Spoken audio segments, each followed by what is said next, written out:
Let's revise the whole of turning points in physics. We're going to be starting off with the discovery of the electron, starting off with the production of cathode rays.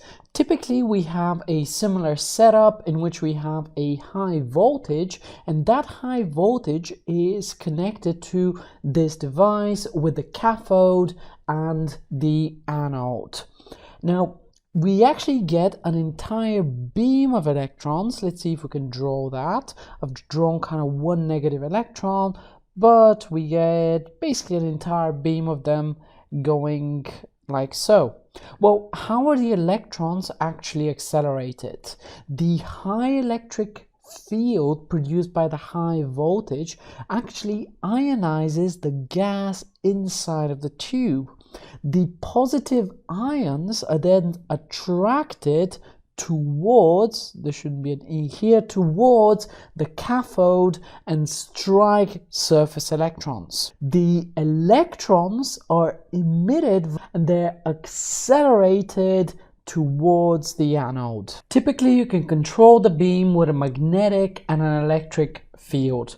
Quite often, the beam in questions is moving with a constant velocity, and we can derive an expression for it with the electric force being equal to the magnetic force. So our electric force is just given by E times the charge, where E is the electric field and Q is the charge, and our magnetic force is given by Q times the velocity times B.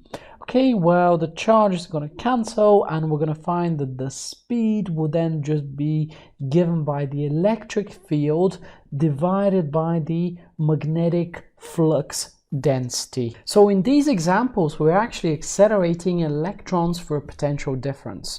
The work done in this case is, as always, just equal to the change of energy, and that is equal to a half mv squared. But remember, the work done is, in this case, essentially the electrical energy, so we just use that EV is equal to a half mv squared.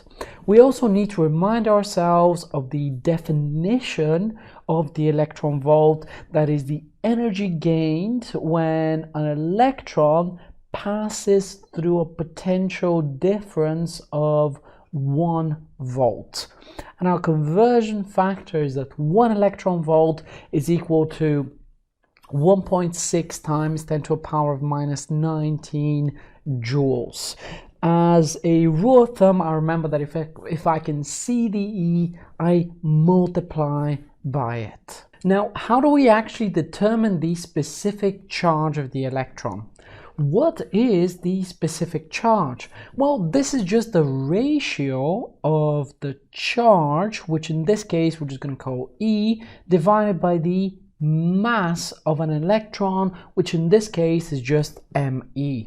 The typical setup for it is as follows. We have an electron gun, which actually just accelerates electrons via thermionic emission, and that accelerates electrons along here, but there's also coils which produce a magnetic field. So what happens is that the electrons, as they escape, they start rotating in a circle of radius. Let's call that radius R. How does that process happen exactly?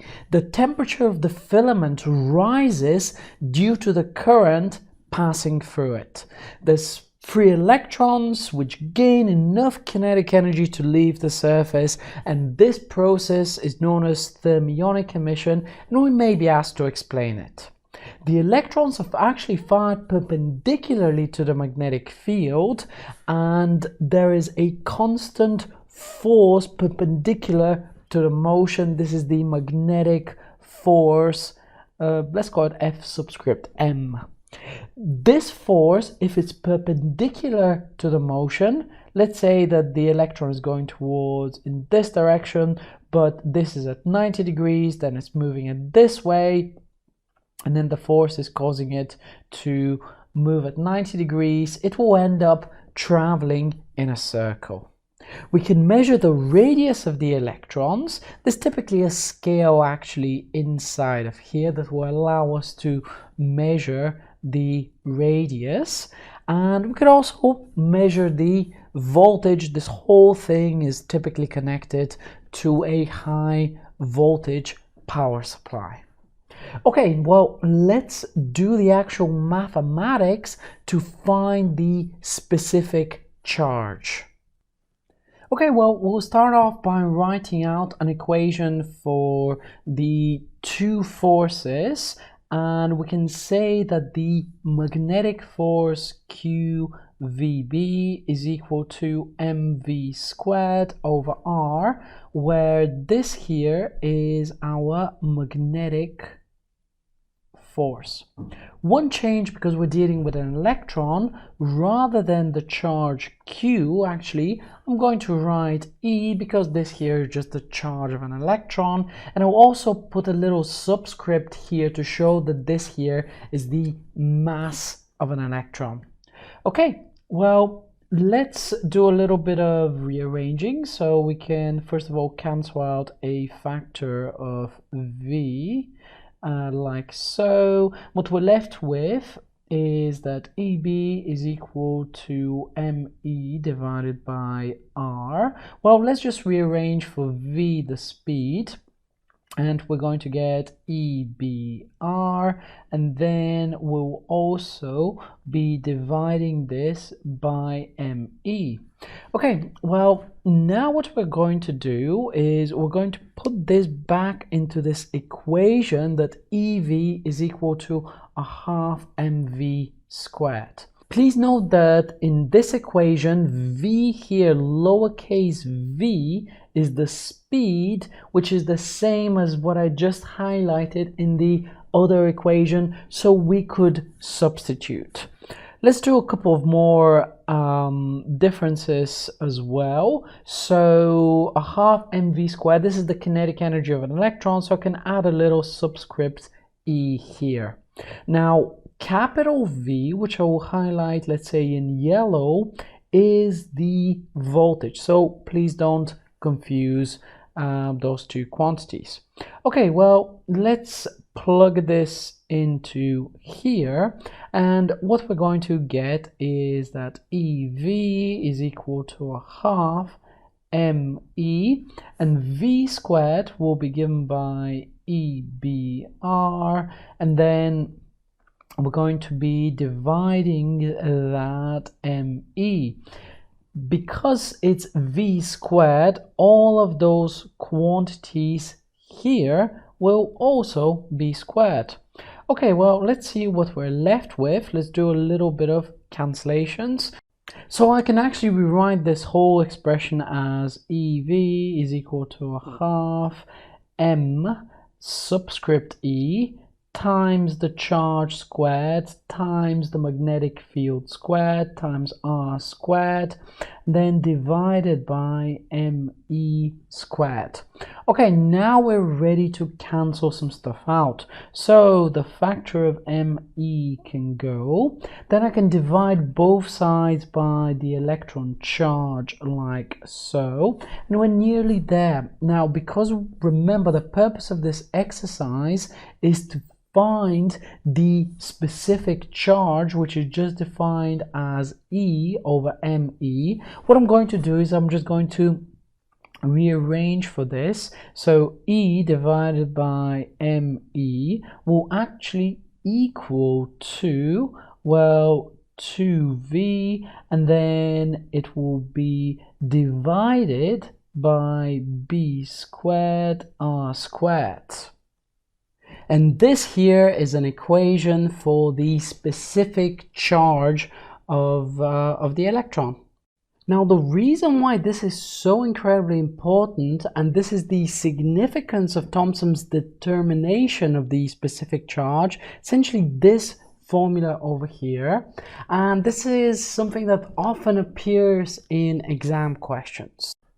So the actual calculation, and we could calculate it because the voltage was known, the magnetic field was known, the radius was known, and we have a formula for E over ME. After Thomson plugged in all the values, made plenty of measurements, and determined the value of ME, he discovered that it was approximately 2000 times the specific charge of the hydrogen ion. Well, with similar charges, the cathode ray particles, which we now know as electrons, would need to be a lot smaller than the hydrogen ion, i.e. a lot smaller than an atom. In a way, he discovered a brand new particle. So next, let's revise the famous Milikan oil drop experiment. We have a charged oil drop here that's been placed between two charged plates. Well, because the drop is charged and it's within an electric field, then it will experience an electrical force. And the electrical force, if this oil drop is stationary, will be fully balanced by the gravitational force mg.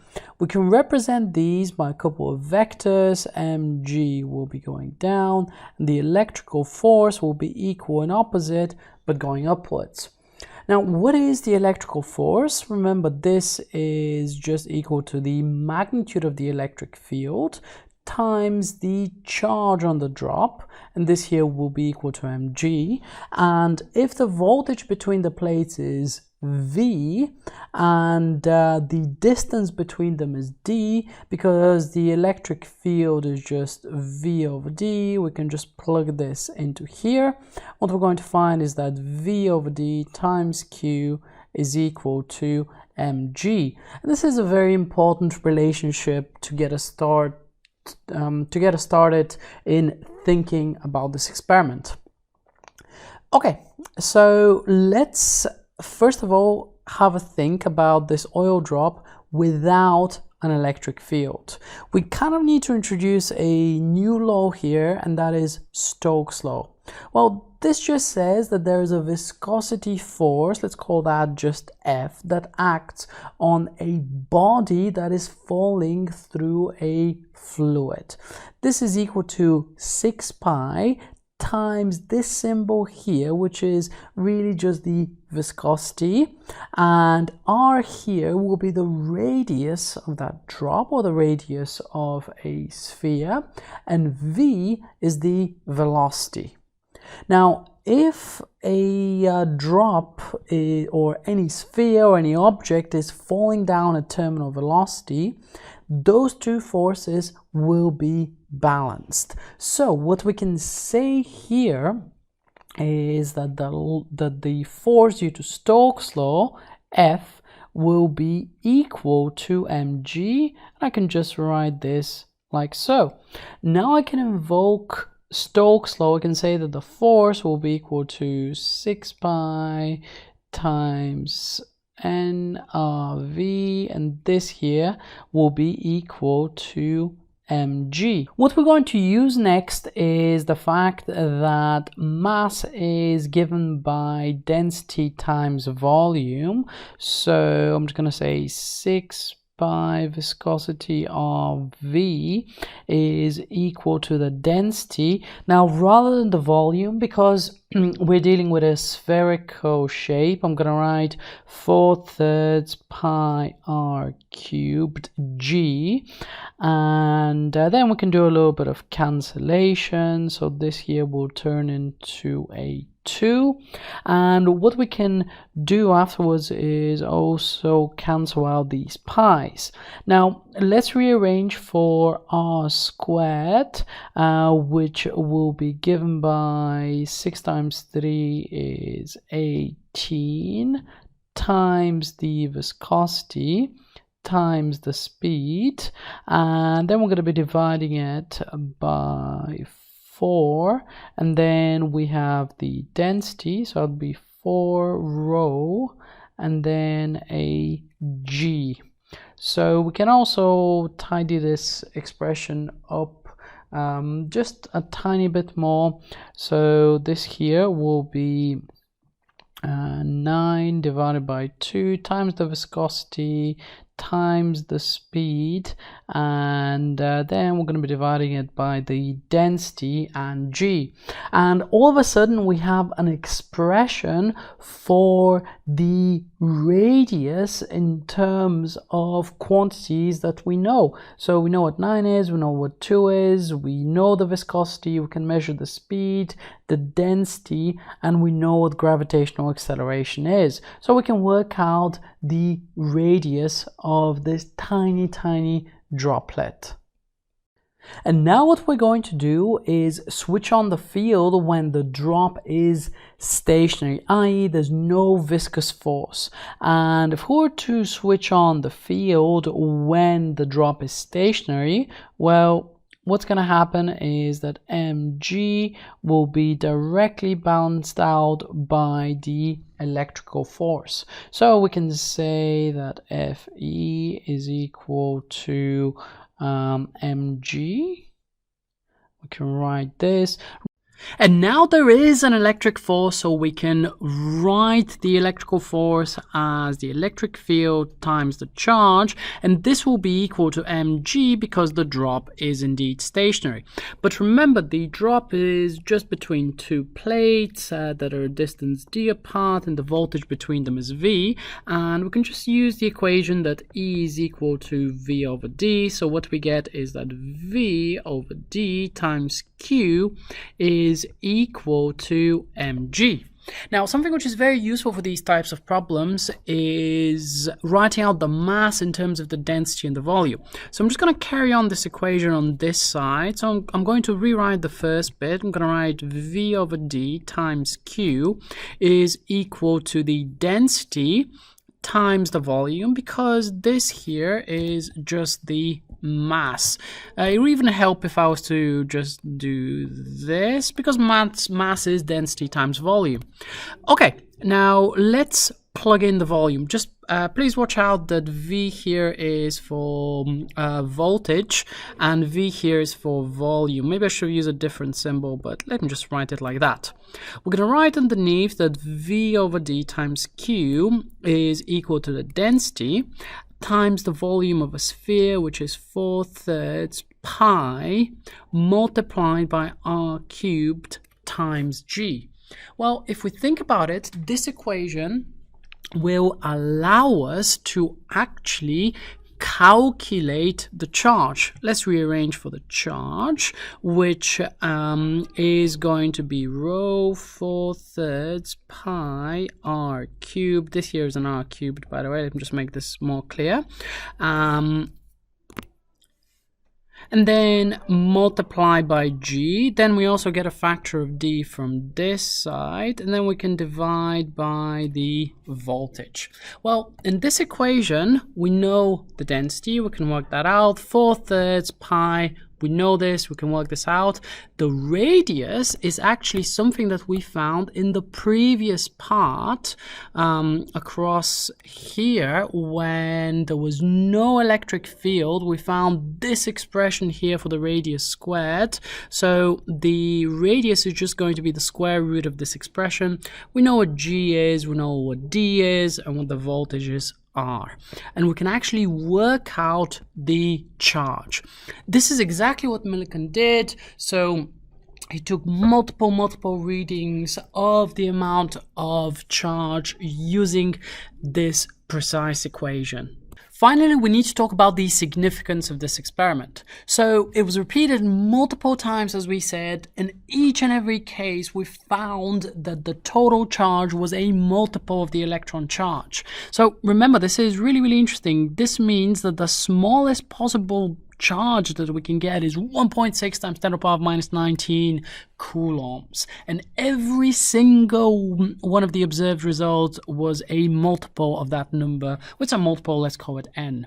Now this means that charge is quantized, and the meaning of the word quantized is that it only appears in multiples of E, the elementary charge. This is actually something which is very crucial for the development of quantum mechanics and electromagnetism. Okay guys, well this video is getting quite long, so I'm going to split it into a couple of parts. When the next part is ready, I'm going to leave that over here, and you absolutely need to have a look at this to ensure that you revise the whole of Turning Points. Up until then, why don't you revise some particle physics right over here.